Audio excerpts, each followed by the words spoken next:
fiat en la Vierge Marie. Ça va?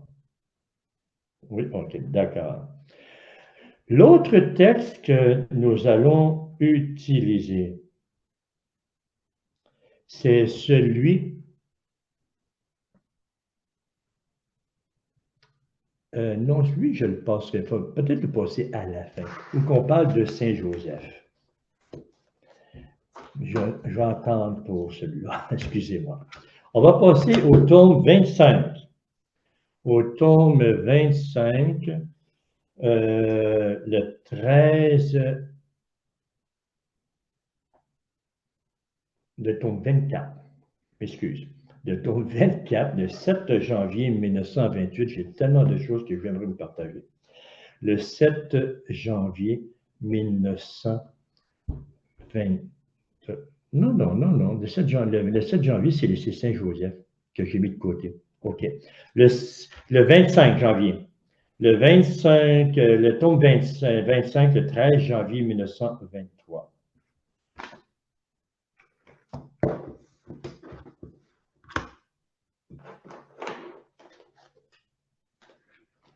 Je m'installe. Le tome 25, 13 janvier 1923. Et j'y vais à ma page en question. Pour moi, dans mon livre, c'est la page 280. J'ai plusieurs pages dans le même volume. La page 280, le 5, c'est le 13 janvier 1929. Où il est bien dit, « Ma fille, le royaume de la rédemption et le royaume de ma divine volonté se tiennent la main. » Comme on disait tantôt, même celui de la création. Les trois ne font qu'un dans l'œuvre de Dieu.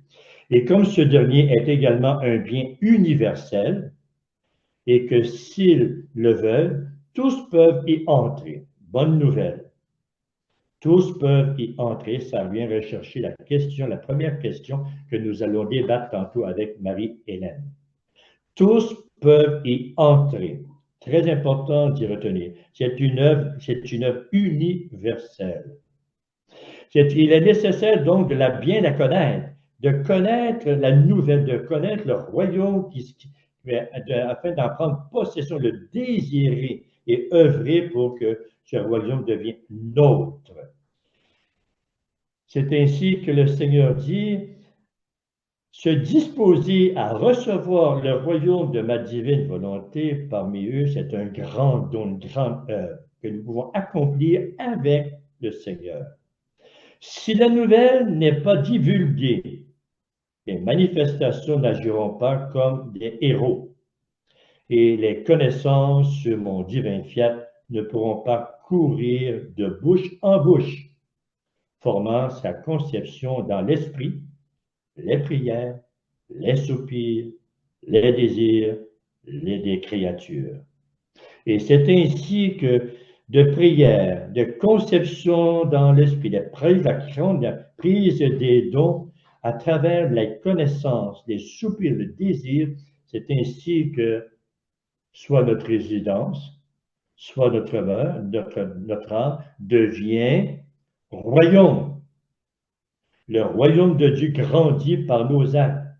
L'importance de savoir, de connaître ses dons. Ma divine volonté ne fera pas son entrée triomphante en venant régner sur la terre. J'arrête là. Très important. Comment va s'établir le royaume de Dieu sur la terre? Par le nombre de participants, par le nombre de fils et de filles entrant vivants du royaume de la divine volonté? C'est une question que l'on se posait. Elle est valide. D'autres diront, comme Marie-Hélène et moi, d'autres, non. Le royaume de la divine volonté va s'installer dans notre monde par l'intermédiaire de la multiplication de nos actes. Plus nos actes sont multipliés à l'infini, plus nous allons chercher le passé, le présent et le futur, plus le royaume de Dieu s'installe. Comme si c'était une pluie de rosée, une pluie universel qui tombait sur la terre. Quand je pense à cela, ça me fait penser, moi, ce qui semble être promis. La prise de conscience, la révélation des consciences, où l'humanité entière est appelée à faire l'expérience de l'illumination des consciences. Et je ne vois pas dans cette expression en Louisa, cette journée-là, je ne vois pas même cela, l'illumination des consciences. Ça ne veut pas dire que ça ne va pas. Ça, c'est l'œuvre de Dieu et c'est lui qui sait comment il agit et à son heure, à son temps. Mais quand il dit « Ma divine volonté ne fera pas son entrée triomphante en venant régner sur la terre », j'en vois très bien. Et retenez cela parce que ça va nous faire comprendre l'action de Dieu à l'intérieur de son Église. Le royaume de Dieu et l'Église. L'Église et le royaume de la divine volonté, le thème d'aujourd'hui. Ma divine volonté, j'insiste, ne fera pas son entrée triomphante dans le monde en venant régner sur la terre. Pouf, il est là. Ça va prendre des actes, ça va prendre des fils et des filles de lumière de la deuxième génération, comme je dis. Ça va prendre une guérison complète de l'âme pour arriver à cette reconnaissance du don de Dieu sur la terre par les âmes, mais petit peu à petit peu, jusqu'à atteindre le cœur de l'Église. Parce que le premier test que nous avons vu ensemble, Louisa a reçu et s'est déposé dans les mains du prêtre. Et pourquoi c'est déposé dans les mains du prêtre? Combien il est nécessaire que les connaissances sur mon fiat soient connues. Non seulement cela, mais que l'on fasse connaître que ma divine volonté veut déjà venir parmi les créatures pour régner sur la terre comme elle règne au ciel. Elle veut déjà venir sur la terre. Déjà, le Seigneur veut agir. Déjà.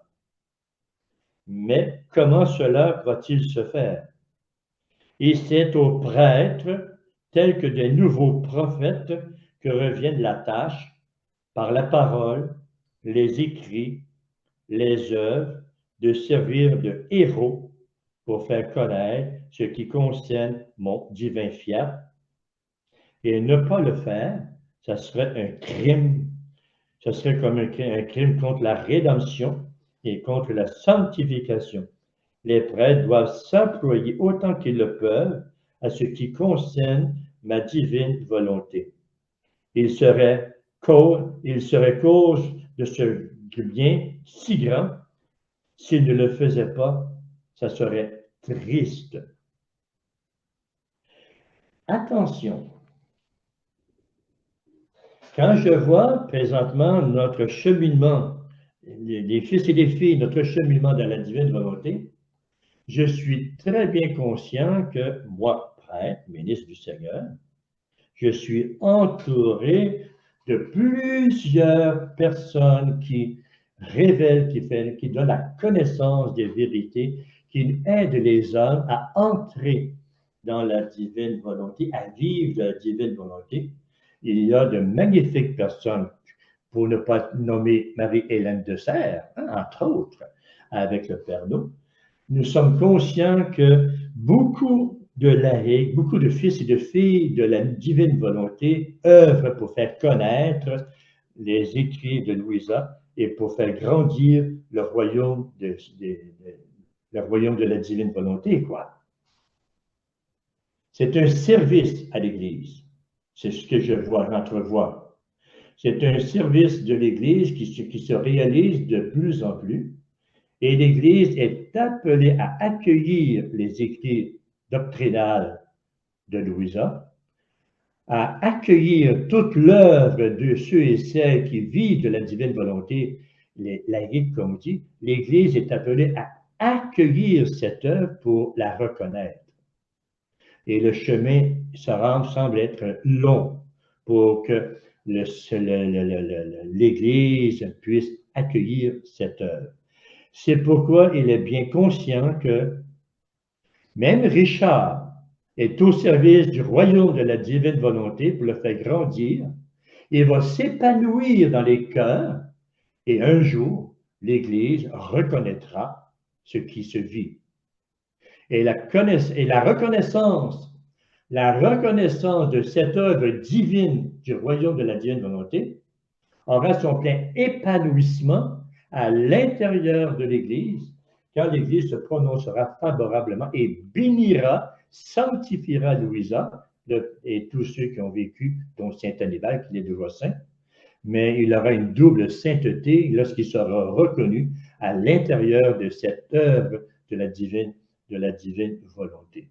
C'est donc dire que nous sommes en train de préparer le royaume de Dieu, et pour que ce royaume de Dieu puisse avoir sa pleine réalisation, et le fait grandir très, très, très, très vite, ça ne sera plus une question de temps, mais ça va être une action divine qui va se répandre, c'est lorsque l'Église reconnaîtra officiellement cet acte de l'Esprit Saint, la sanctification de l'humanité entière, la divinisation, l'œuvre de l'Esprit Saint dans son fiat. Donc, c'est important de prendre conscience que nous sommes au travail, nous sommes à l'œuvre pour faire grandir le royaume de la divine volonté. Très important, le nombre de fils et de filles de lumière, oui, les fils et filles du fiat, très important. On augmente, c'est très bien. On augmente nos actions, les multiplie, du passé, présent, futur. On va chercher toutes les générations, depuis Adam jusqu'au dernier homme, passé, présent, futur, dans l'action divine de Dieu. Très important. Mais en même temps, cela a un impact très minime sur l'humanité, très minime sur l'Église, parce qu'il y a quelque chose qui doit s'accomplir et on s'en va vers cela. Puis il ajouta sur un ton plus tendre à Louisa, « Ma fille », et d'un ton de tendresse, « Ma fille, c'est la raison pour laquelle j'ai permis la nécessité de la venue d'un prêtre dans sa vie. » Elle qui ne sentait pas besoin d'être accompagnée d'un directeur spirituel, puisqu'elle était accompagnée de Jésus. C'est toi mon maître, c'est toi mon accompagnateur, c'est toi mon formateur. Et même elle se confesse à Jésus. J'ai pas besoin d'un prêtre. Et le Seigneur lui a toujours donné un prêtre. Je permets la nécessité de la venue d'un prêtre afin que je puisse déposer en eux, dans les prêtres, comme un dépôt sacré, toutes les vérités que j'ai dites sur mon divin fiat. Tu dois mettre entre les mains du prêtre et des prêtres, par l'intermédiaire d'un prêtre et des prêtres, tu dois mettre en leurs mains le dépôt sacré du divin fiat, pour qu'ils soient les exécuteurs attentifs et fidèles de ce que je veux. Les prêtres, regardez les frissons à le dire. Les prêtres doivent être les exécuteurs attentifs et fidèles de ce que je veux, c'est-à-dire qu'ils fassent connaître le royaume de ma divine volonté. Louisa reçoit le dépôt, elle l'écrit, elle remet entre les mains des prêtres, et ce royaume va grandir par l'intermédiaire de la réception de l'Église.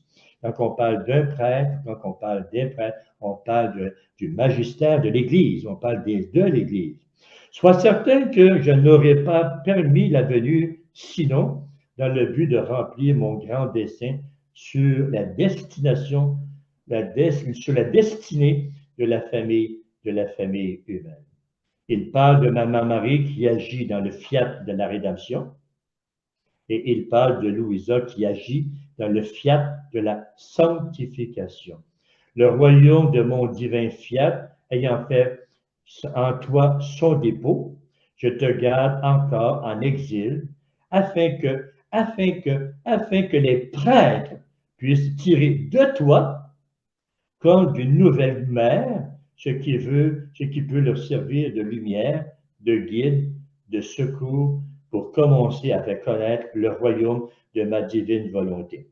Alors, Louisa, qui aimerait tellement partir vers le Seigneur, vers le royaume, est tenue à demeurer encore en ce monde, c'est parce qu'elle sert de lumière, de guide, de secours pour commencer à faire connaître le royaume de la divine volonté. C'est elle qui est porteuse de cette lumière et de guide pour les prêtres, pour son prêtre, pour tous ceux qui seront autour d'elle, comme ministre sacerdotal du Seigneur.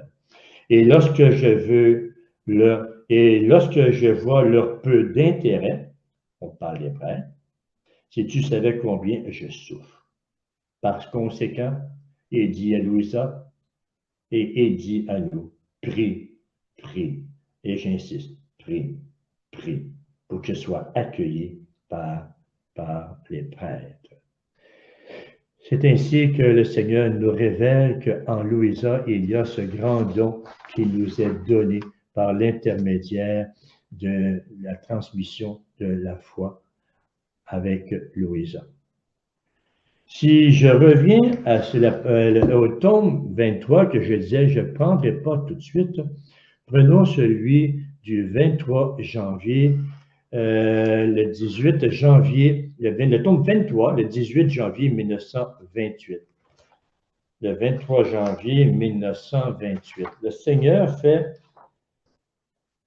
révèle au ministre, le Seigneur révèle au ministre le don des dons, le don du royaume de la divine volonté à Louisa.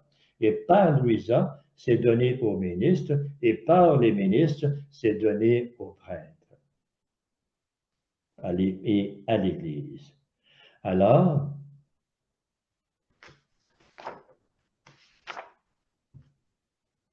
le 18 janvier 1928, voici ce que le Seigneur révèle à Louisa et comment on peut retenir ça à la manière de Saint Joseph. À la manière de Saint Joseph, comme je dis bien. Je demande aux prêtres de venir et lire l'évangile du royaume de mon divin fiat, pour leur dire, comme aux premiers apôtres, allez le prêcher dans le monde entier. Il est très important de former les premiers prêtres. Ils me seront utiles comme mes apôtres m'ont servi à former mon Église. Et le Seigneur, le royaume de Dieu, c'est son Église. La Reine du ciel, dans sa gloire et sa grandeur, est seule. Toutes les bonnes œuvres de Dieu se donnant la main, née de la rédemption, l'Église naissante et le nouveau sacerdoce. Le nouveau sacerdoce ne se sépare pas par les Saintes Écritures ni l'Évangile. Ils forment un. Les Saintes Écritures, c'est-à-dire l'Ancien Testament, le Nouveau Testament, ne forment qu'un. Et le royaume de la divine volonté ne forme qu'un aussi avec son ensemble. C'est pourquoi le Seigneur parle d'un sacerdoce royal. Il parle de la céleste maman. Or, la céleste maman veut, désire et attend le royaume de la divine volonté sur la terre, car elle a participé à l'action de la rédemption. Et cette rédemption doit conduire à la sanctification. C'est ainsi que mon mari est en attente de la réalisation, où il y aura des hommes qui, vivant dans la divine volonté, formeront la vie dans le premier acte de Dieu, acquis par la royauté et le titre de reine. Chacune verra inspirer en elle le caractère qui a fait fille de la divine volonté, et comme elles sont ses filles, le titre de le droit d'être reine. Marie attend la réalisation du royaume de la divine volonté pour qu'elle puisse avoir cette petite reine pour qu'elle puisse vraiment être la reine du royaume de la divine volonté et de la rédemption.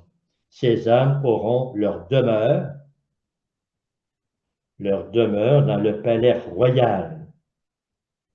Elles acquerront par conséquent la noblesse des matières, des manières, des œuvres, des pas et des paroles.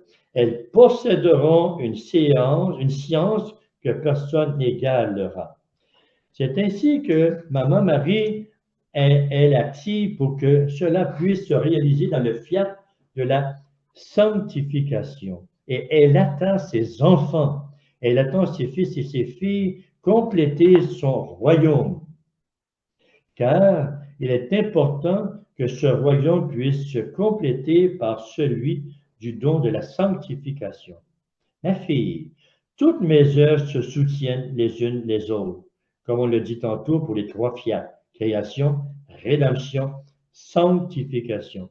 Et le signe quelles sont mes œuvres, c'est que l'une ne s'oppose pas à l'autre. Le fiat de la création, de la rédemption et de la sanctification ne s'opposent pas l'un à l'autre.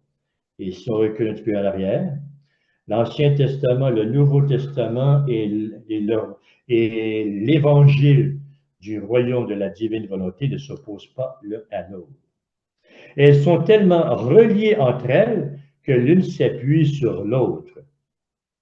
Pour comprendre Jésus dans le Nouveau Testament, dans les Évangiles, dans les Actes des Apôtres et autres, il est nécessaire de comprendre l'Ancien Testament, les Saintes Écritures. Et pour comprendre le royaume de la divine volonté, il est nécessaire de comprendre les deux autres, l'Ancien Testament et le Nouveau Testament, car le royaume de la divine volonté, le don des dons, est l'accomplissement, le couronnement de l'Évangile révélé aux apôtres des les Saintes Écritures.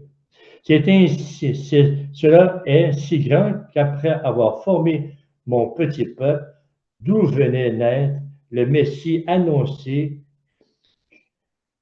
il a formé ses prêtres en lui. Il a formé ses prêtres en lui, le grand prêtre, le Père, le grand prêtre, la tête de l'Église, le sacerdoce qui ne passe pas de Melchisédek à travers cette réalité, il a formé ses prêtres. Je formais l'Église naissante et le nouveau sacerdoce qui ne se détache ni des Saintes Écritures ni de l'Évangile. C'est donc dire que la révélation du don des dons est encore assumée par les prêtres, comme ce fut le cas dans l'Ancien Testament, comme ce fut le cas dans le Nouveau Testament à l'époque de Jésus, et comme ce fut avec Jésus et encore aujourd'hui.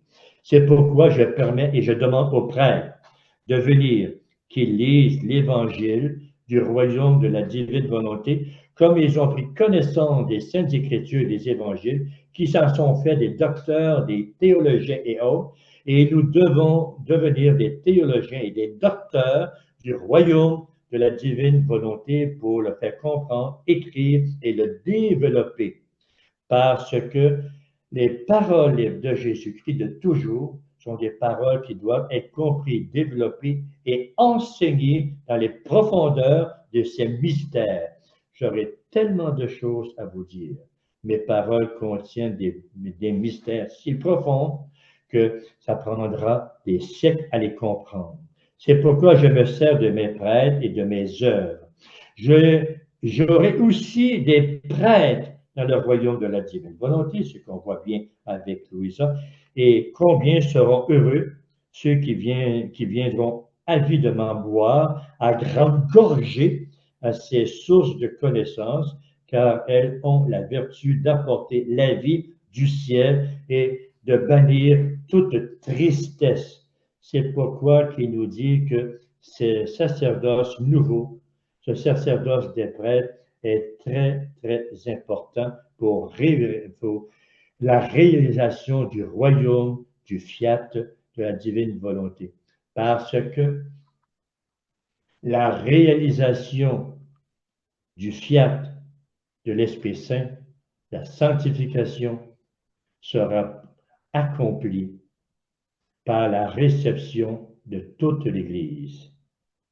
Et c'est en voie de l'être par chacun d'entre nous en vivant, en priant et étant actif au sein de cette Église, et que les prêtres un jour verront jusqu'à quel point cela est grand dans l'action de la divine volonté.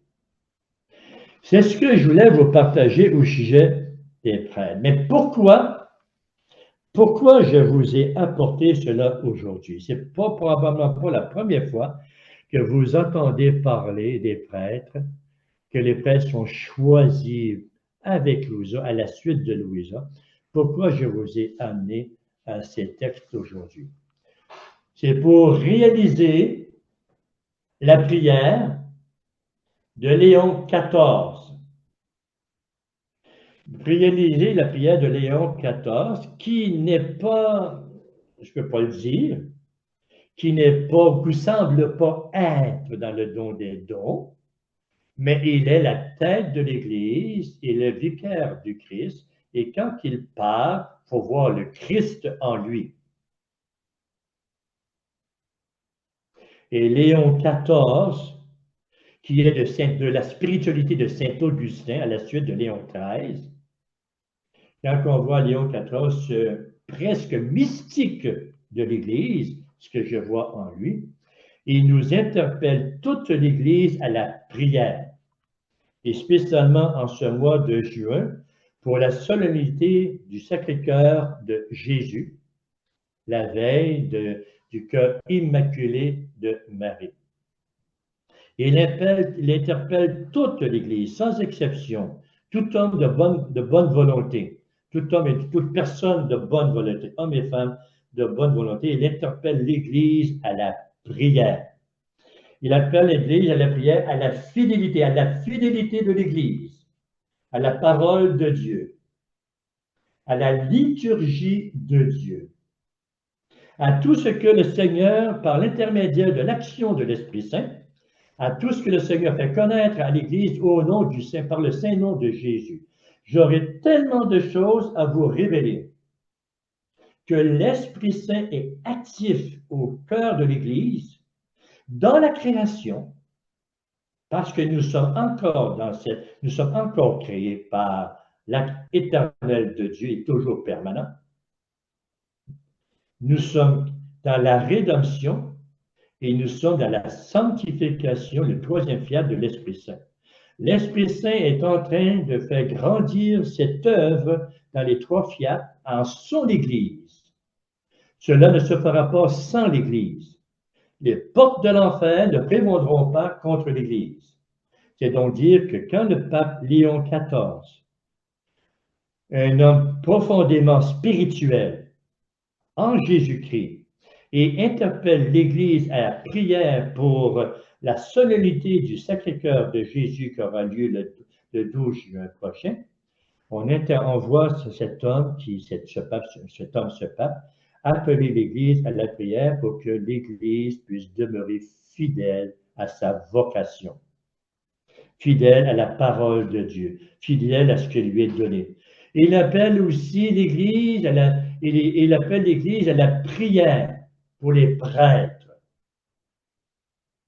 Nous venons de voir dans les textes de Louisa l'importance du prêtre dans l'Église, dans le monde entier, et pour la réalisation du don des dons, de la divine volonté, du royaume de la divine volonté.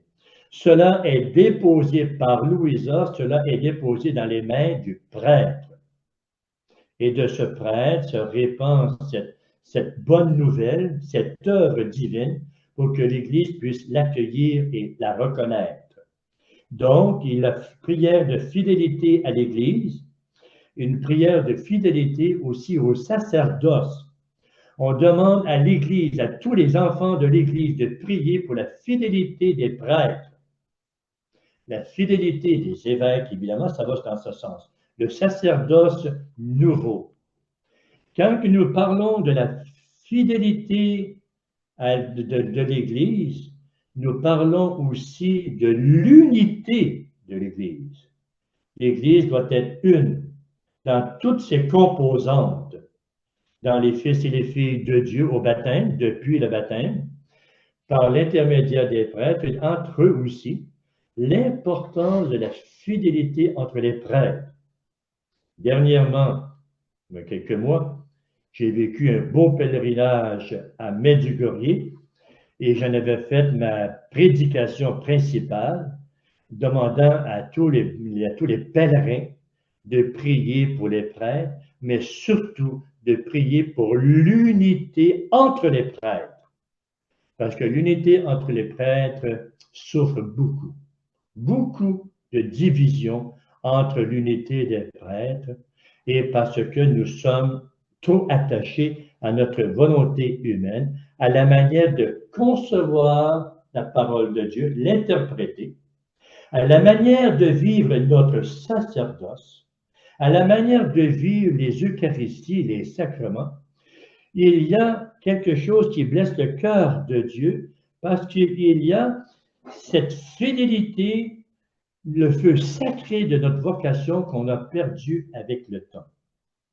C'est pourquoi le texte de Léon XIV va dans ce sens que j'avais voulu. Permettez-moi 2 petites minutes pour lire ce passage de Léon XIV.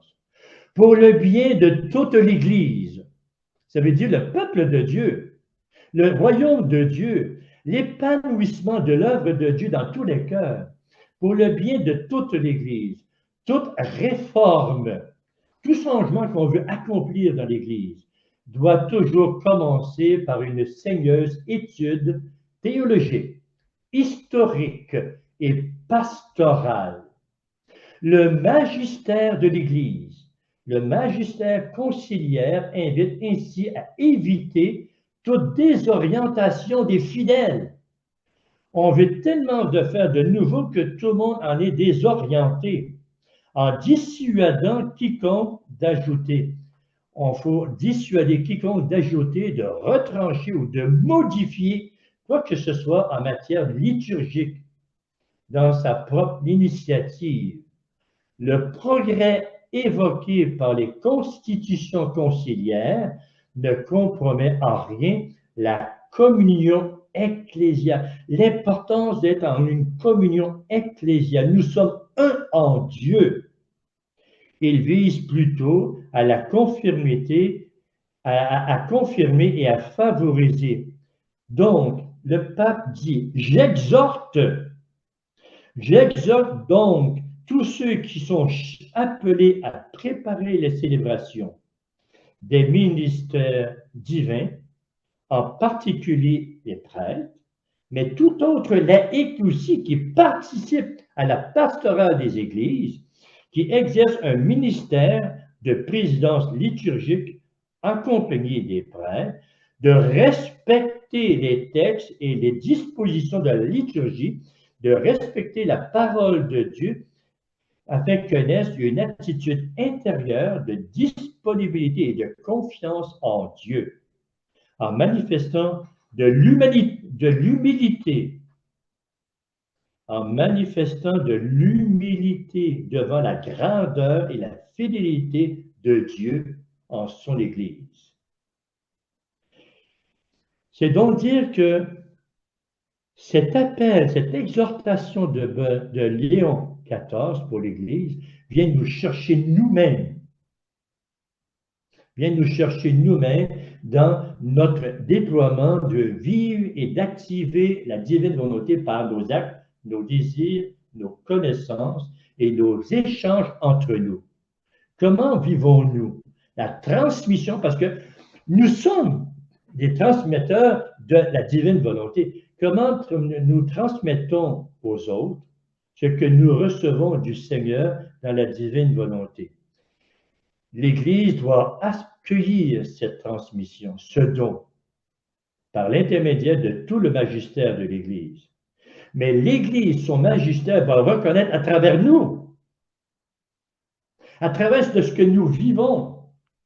Comment vivons-nous ce don que nous recevons? Comment notre demeure, notre résidence intérieure devient tranquillement le royaume de Dieu? car le royaume de Dieu grandit en nous. Il grandit par nos actes, nos désirs, nos connaissances, nos prières, tout ce que nous accomplissons dans les actes avec la divine volonté, c'est un royaume qui grandit en nous, c'est le ciel de Dieu qui grandit en nous. Nous passons d'une résidence à une demeure, à un royaume. Mais comment le vivons-nous et comment nous transmettons aux autres? Fidélité à l'Église. Fidélité à l'Église qui vit sa rédemption. L'Église est porteuse de la rédemption. C'est elle qui transmet la parole de Dieu et c'est elle qui transmet les sacrements. C'est elle qui transmet le baptême des grâces du fiat de la rédemption, dont Maman Marie prie beaucoup avec son cœur miséricordieux. Et de cette Église, nous devons passer à la transmission du fiat en reconnaissant la divinisation de l'œuvre de Dieu, de la sanctification de cette œuvre en l'Esprit Saint. Et tout cela va se réaliser par l'intermédiaire de l'Église et par nous.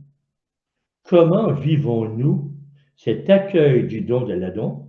Comment nous le vivons?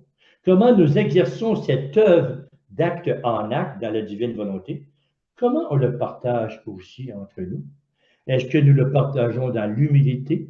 Est-ce que nous le partageons dans l'unité?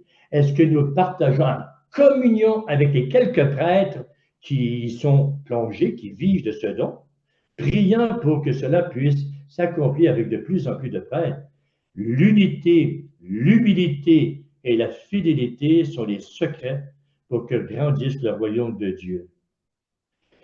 Donc, pour le fête du Sacré-Cœur de Jésus, la solennité du Sacré-Cœur de Jésus, avec le pape, avec tout homme de bonne volonté, avec tous les fils et les filles du royaume de la divine volonté, nous sommes appelés à prier pour la fidélité de l'Église, la fidélité du sacerdoce, la fidélité des baptisés en Église, chez nous tous, afin que nous soyons un en Dieu, pour ne pas déchirer le corps du Christ. Et cela, bien souvent, passe par notre manque d'humilité et par nos paroles. Demandons à la divine volonté, demandons à l'Esprit Saint cette unité de fidélité vocationnelle, prêtres et baptisés en Église, que nous soyons un afin que se réalise cette œuvre de Dieu en nous. C'est pourquoi, tantôt, quand je parlais avec Richard, j'aurais aimé avoir plus de précision sur la personne qui nous a envoyé un courriel et qui m'a confirmé en moi-même, ça m'a confirmé que j'étais sur la bonne voie en parlant de ce thème aujourd'hui, l'Église et le royaume de la divine volonté. Quand elle pose la question, avec tout ce qui se passe dans l'Église, comment vivre dans la divine volonté et y rester fidèle, comme le demande notre mère, Maman Marie. Que nous demande Marie? Prière, prière et prière. Fidélité, humilité, oubli de soi-même, oubli de notre volonté humaine pour vivre de la volonté de Dieu.